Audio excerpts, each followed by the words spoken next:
శ్రీకృష్ణ పరబ్రహ్మణే నమః. అరుణాయ నమః, అచలాయ నమః, రమణాయ నమః, రామకృష్ణాయ నమః, శ్రీదత్తగురుభ్యో నమః. మనం రోజుకొక శ్లోకం శివానందలహరి చెప్పుకుంటున్నాం. ఈరోజు 85వ శ్లోకం.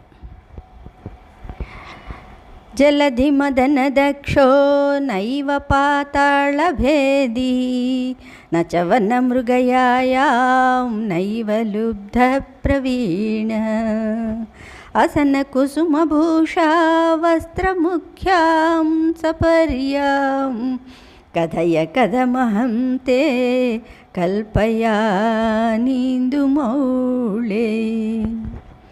జలధిమదన దక్షో నైవ పాతాళభేదీ నచవన మృగయాయాం నైవ లుబ్ధ ప్రవీణ అసన కుసుమభూషా వస్త్రముఖ్యాం సపర్యాం కథయ కథమహంతే కల్పయానీందుమౌళే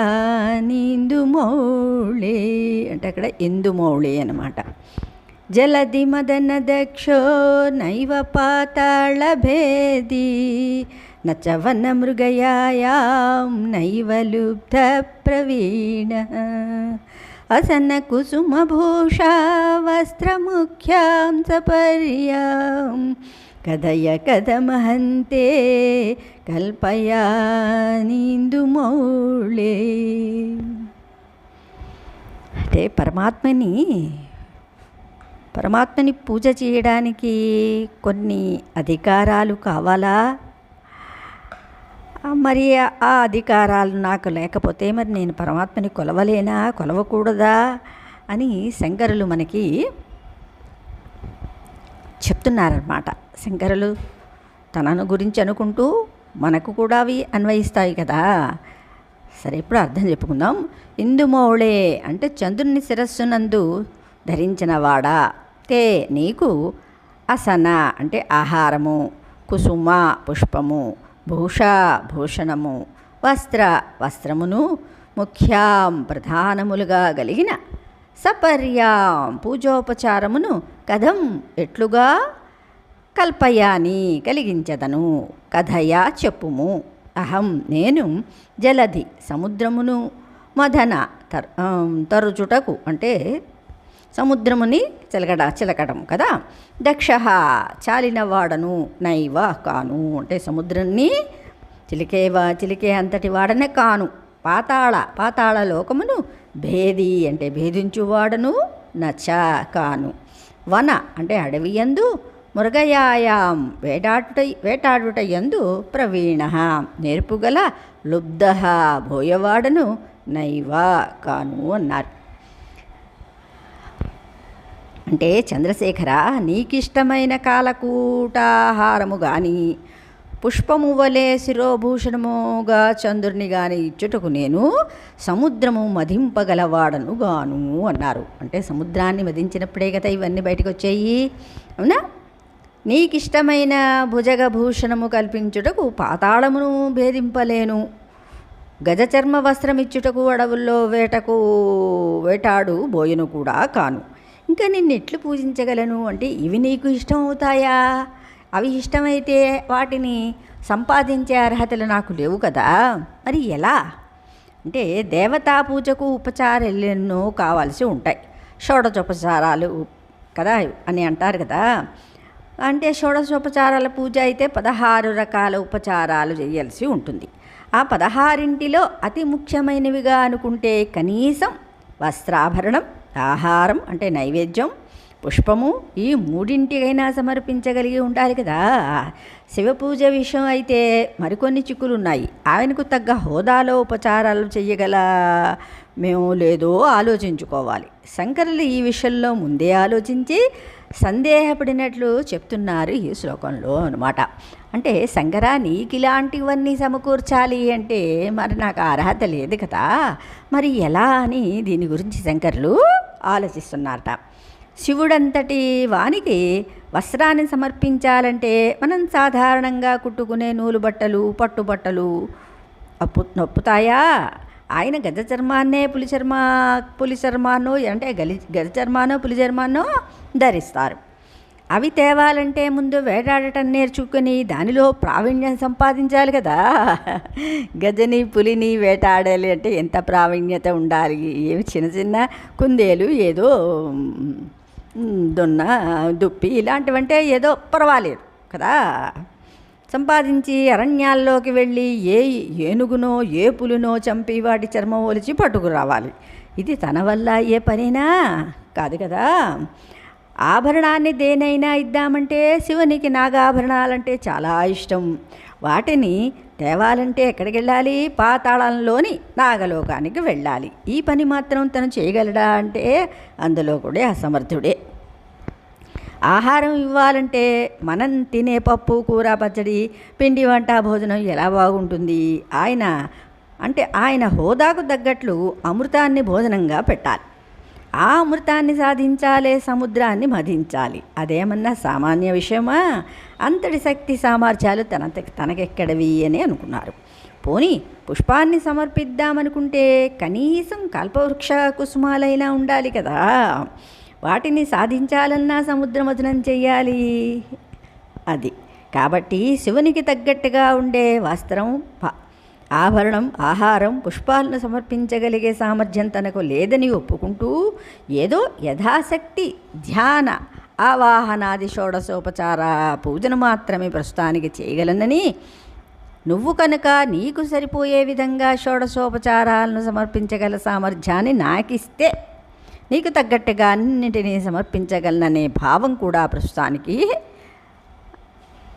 ఈ అన్నపదంలో ఉందన్నమాట. ముందే సంకల్పం చెప్పుకొని నిత్యం శివ పూజ చేసేవారుట అనమాట. అంటే ఇవన్నీ నాకు అంటే సంపాదించగలిగే సామర్థ్యం నాకు ఇస్తే ఆ విధంగానే నేను పూజ చేస్తాను ముందు సంకల్పంలోనే చెప్పేసుకునేవారు. లేదా అంటే నా పూజని స్వీకరించు అంటే ఏమిటంటే ఇక్కడ సముద్ర మథనం అంటే మన హృదయాన్ని చిలకాలి. చిలికితే ఏమిటి అక్కడ హృదయంలో ఆనందం అనే పుష్పం వికసిస్తుంది కదా. పుష్పంలోనే మకరందం అనే ఆనందం ఉంటుంది. అదే మకరందమే అమృతం కదా. సరే, అలాంటి పుష్పాన్ని పరమాత్మకి సమర్పించవచ్చు. అంటే ముందు మనం ఏం చేయాలి? పరమాత్మ గురించి హృదయంలో మథనం చేస్తే అన్ని రకాల అయినవి కూడా మనం పొందొచ్చు అని ఇక్కడ చెప్పారన్నమాట. శ్రీకృష్ణ పరబ్రహ్మణే నమః. 86వ శ్లోకం. పూజా ద్రవ్య సమృద్ధయో విరచితా పూజాం కథం కుర్మహే పక్షిత్వం న చ వా కిటిత్వమపి న ప్రాప్తం మయా దుర్లభం.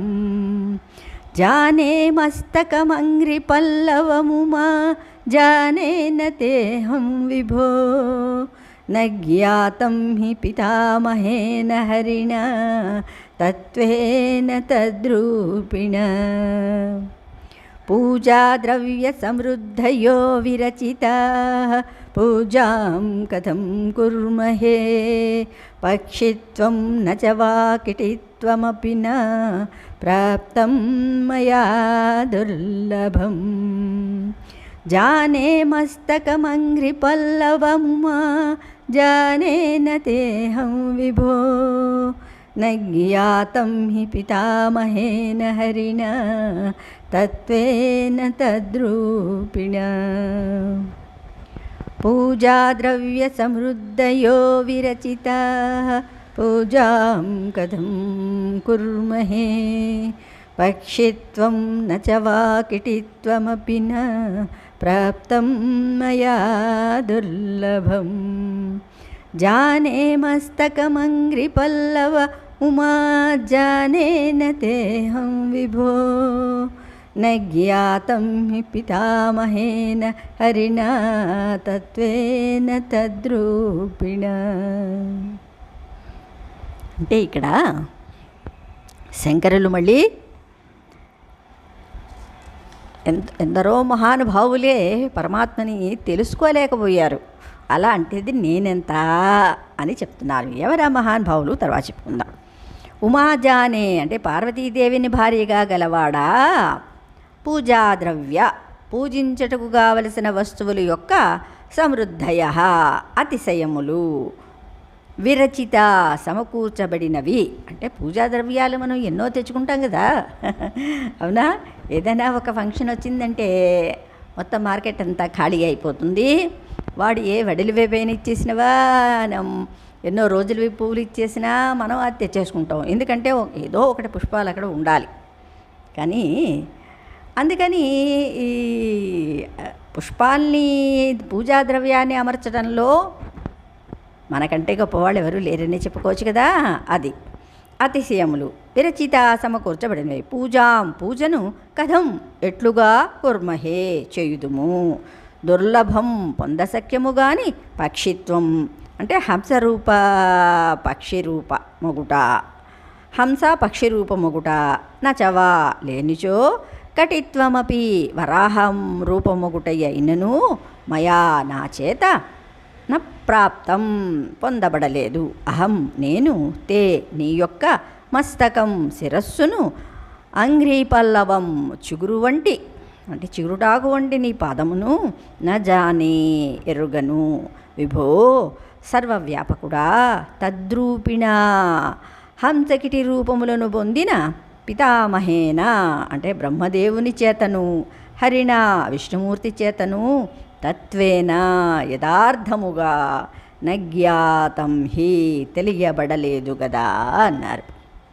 అంటే ఎంతో కష్టపడి విష్ణుమూర్తి వరాహ రూపం, బ్రహ్మ పక్షి రూపంలో నీ యొక్క అంతం తెలుసుకునికి బయలుదేరారు. అవునా? ఆది అంత్యాలు తెలుసుకునేకి బయలుదేరారు. ఏదైనా పూజ చేయాలి అంటే పాదాల దగ్గర నుంచి శిరస్సు వరకు మనకి కనపడాలి కదండి. అందుకని వీళ్ళిద్దరూ కూడా ఆ మూర్తిని తెలుసుకునేకి ప్రయత్నించారు. ఆ ప్రయత్నం వాళ్ళు ఫలించిందా అంటే ఫలించలేదు. ఎందుకు ఫలించలేదు అంటే ఆయనకి ఆకారమే లేదు. అవాంగ్ మానస గోచరుడు, ఆకారం లేదని కాదు, అంతటా నిండి ఉన్న ఆయన్ని మనం ఏదో ఒక రూపంలో చూడాలని భ్రమపడుతూ ఉంటాం అన్నమాట. కానీ ఆ ఏదో ఒక రూపం కనిపించాలనే ఈ మనస్సుకి ఆరాటం. అందుకని ఇన్ని రూపాల్లో మనకి పరమాత్మ విభూతి రూపంలోను, విభూతి యోగం మనకు తెలుసు కదా, అన్ని రూపాల్లో మనకి కనిపిస్తున్నా కానీ ఇంకా ఏదో కొంత వెళితే అవునా? అందుకనే జిజ్ఞాసులు ఇంకా పరమాత్మ గురించి అన్వేషిస్తూనే ఉన్నారు. సరే, పార్వతీ వల్లభ పూజాద్రవ్యములు విశేషముగా ఉన్నను నిన్ను పూజించురేట్లు నీ శిరస్సు తెలియదు, నీ పాదములు తెలియవు. హంసవరాహ రూపములు ధరించి నిన్ను తెలుసుకొన యత్నించిన బ్రహ్మ విష్ణువులే తెలుసుకొనలేకపోయారు కదా, మరి నేనెంత వాడనయ్యా అన్నారు. కనా కింద శ్లోకంలో యథాశక్తి ధ్యాన ఆవాహనాది షోడశోపచార పూజాం గరిష్యే అని సంకల్పించి పూజ చెయ్యగలనని శంకర్లు చెప్పారు. సరే, అలాగే తన శక్తికి తగ్గట్లు పూజా ద్రవ్యాలను సంపాదించి తీరా పూజ ప్రారంభించబోయే ముందు శంకరులకు ఒక అనుమానం వచ్చింది. పూజలందుకునే దేవతను నఖసిక పర్యంతం చూస్తూ అంగపూజ చేసి ప్రారంభించాలి కదా. మరి అలా చూడాలనుకున్నప్పుడు శివుని శిరస్సు పాదాన్ని కూడా చూడగలగాలి కదా. కృష్ణయ్య, అవి రెండూ ఎక్కడా కనబడటం లేదట. శివుని దేహం యొక్క ఆద్యాంతాలను అంటే శిరస్సు పాదాలను చూడాలంటే బ్రహ్మలాగా హంసరూపం ఎత్తాలి, విష్ణుమూర్తిలాగా వరాహ రూపం ధరించాలి. అలాంటి రూపాలు నేను పొందలేని వాడును కదా. మనమేమైనా యోగులం కాదు కదా. ఏదో పరకాయ ప్రవేశం చేసి ఏదో పక్షిలోనో పైకి వెళ్ళిపోయి కిందికి వెళ్ళిపోయి అంతా వెతికేసి రావడానికి అది కూడా మనకి చేత కాదు. అయినప్పటికీ హంసరూపం ధరించిన బ్రహ్మ కానీ, అంటే హంసరూపం ధరించిన బ్రహ్మ కానీ వరాహ రూపం ధరించిన విష్ణువు కానీ నీ శిరస్సు పాదాలను చూడలేకపోయారు కదా. ఆ రూపాలను ఎత్తి కూడా ఏం లాభం? నువ్వు కనిపించలేదు కదా. ఎంతో కష్టపడి తన సహజమైన అంటే గొప్పదైన రూపాన్ని విడిచి ఏదో చిన్న రూపంలో తనకంటే కూడా చిన్న రూపంలో వాళ్ళు అలా బయలుదేరారు. అహంకారాన్ని వదిలే అనుకోవచ్చు. ఆ రూపాలను ఎత్తి కూడా ఏం లాభం అన్నారు. అందుకని అంటున్నారు శంకరులు. అంటే బ్రహ్మ విష్ణువు లాంటి వాళ్ళే నీ తలను పాదాలను తెలుసుకోలేకపోయినప్పుడు వాళ్ళ ముందు అతి సామాన్యుడనైన నేను వాటిని చూసి పూజించగలనా అని అంటున్నారు అన్నమాట. అంటే విశ్వమంతా నుండి విశ్వమే తనాకృతిగా కలిగిన శివునికి నిజంగా అంగపూజ చెయ్యాలంటే సాధ్యమయ్యే విషయం కాదని తాత్పర్యం అన్నమాట కదా. శ్రీకృష్ణ పరబ్రహ్మణే నమః. ఎవ్వరూ కూడా కామెంట్ చేయటం లేదు. అందరికీ కూడా నాకంటే ప్రవీణులు అనుకుంటాను. కానీ ఏదైనా నాకు కూడా మీరు సలహా ఇవ్వచ్చు. అందరూ కూడా ప్రాజ్ఞులే. ఎందుకంటే ఇప్పుడు నేను బయటికి వెళ్ళను, కానీ సమాచారం అంతా మనకి నెట్లో తెలుస్తూనే ఉంటుంది కదా.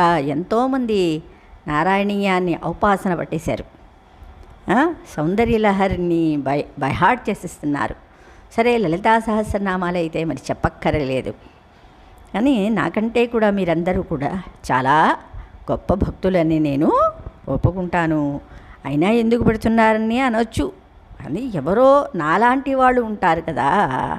అంటే పుస్తకాలు కొనుక్కోలేని వాళ్ళు కొనుక్కున్నాక అవి అలా పెట్టుకొని ఎవరు చదవకపోతే మరి వేస్ట్ అయిపోతాయి కదా. ఈ కాలం పిల్లలు ఎవరు చదువుతారు అనే ఆలోచనతోనూ, లేదే కళ్ళు కనపడకో, వృద్ధాప్యం వలనో ఇవన్నీ చెయ్యలేని వాళ్ళకి వినడానికి సులభమైన రీతిలో ఉంటుందని ఈ ఒక్కొక్క శ్లోకాన్ని నేను ఇలాగా పెట్టుకొని వస్తున్నాను. మీ అభిప్రాయం కూడా తెలుపుతారని భావిస్తున్నాను. శ్రీకృష్ణ పరబ్రహ్మణే నమః.